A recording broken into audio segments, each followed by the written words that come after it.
Good evening. I am the narrator, and welcome to my parlor. Tonight's topic is paranormal symbolism. Some have argued that paranormal is symbolic. That is, it consists of symbols or symbolic elements relative to the experiencer or to the broader society. That it reflects the subconscious of the experiencer and its contents, or those of society in general. There are two possible conclusions. Entities aren't real, but are projections of our own minds into the broader culture. They have no independent existence, but are imagined. They, or at least instantiations of them, come into existence when the episode begins and vanish when it ends. Or they do exist, but their appearance changes based on these psychological factors, i.e., they wear costumes and we are their tailors. They do exist independently. It would seem they exist to act in these plays, to provide these experiences. Maybe they adopt their forms consciously for specific episodes.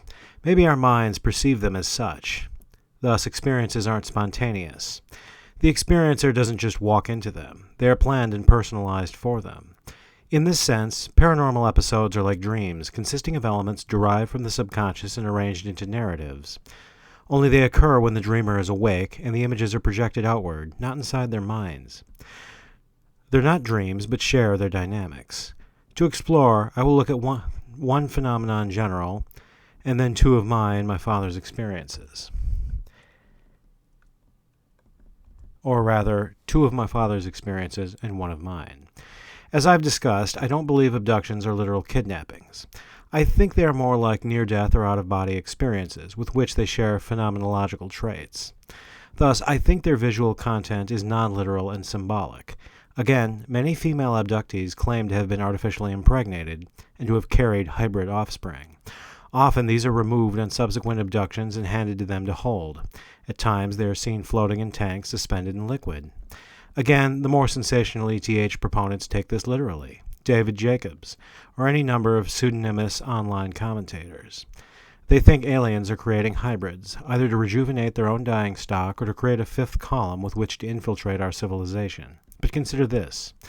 The women were never pregnant. The impregnation is symbolic of whatever message the entities are imparting. The infants don't exist. They represent the ongoing relationship between them and us. Being handed the infants and encouraged to hold them represents to keep the message to heart and to share it. The vats, where the infants appear to be in suspended animation, represent general ignorance of the above. Maybe. It makes sense in the broader context. Many UFO activities seem symbolic, like crop circles.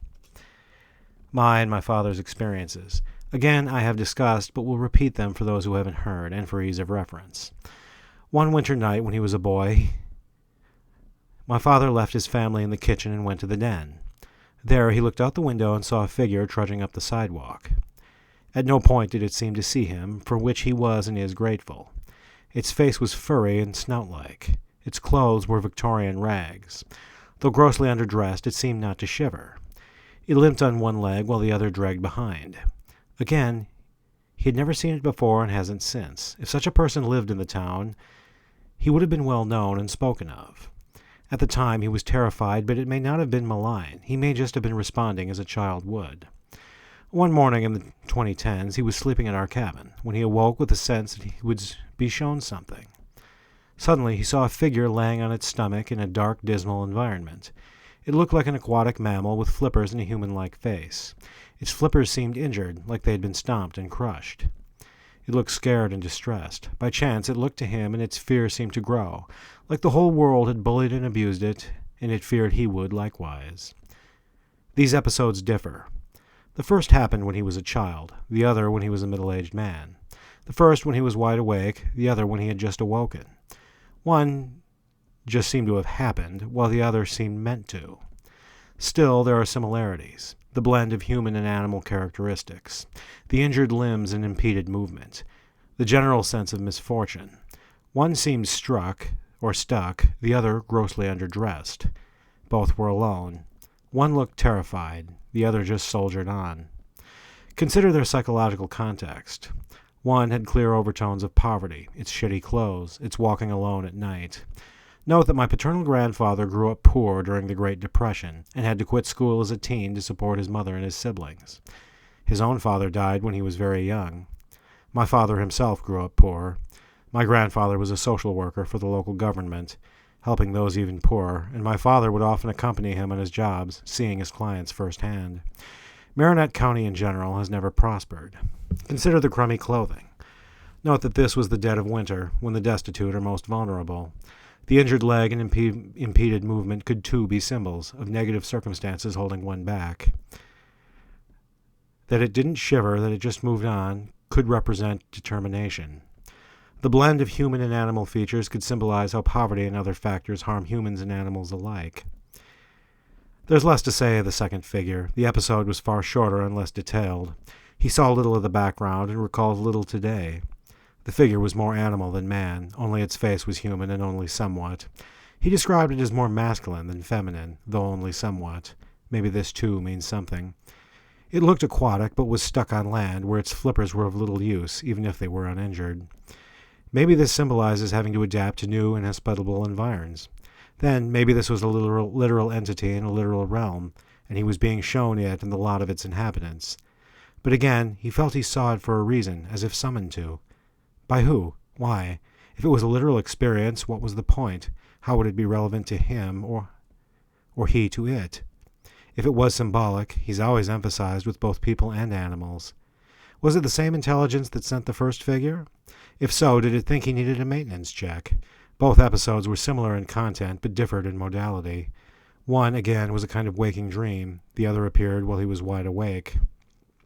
Sometime in the mid-90s, my own experiences were keeping me awake at night.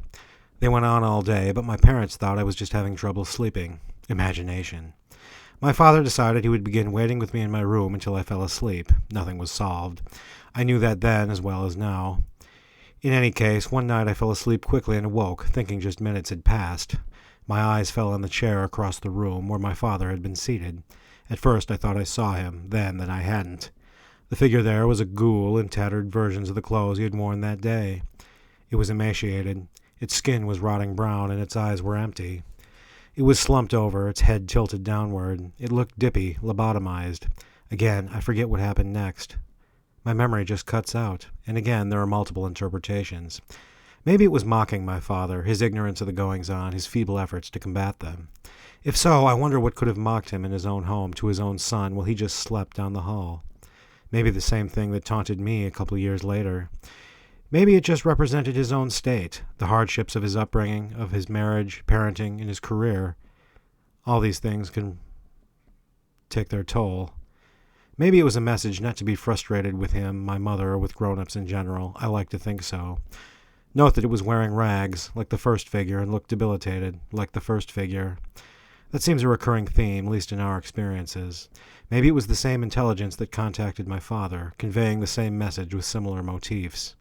He was always keen to remind me of my material blessings, in contrast to the poverty of his own youth. Why do these intelligences communicate with symbols? That is, if they do. Symbols speak to the subconscious.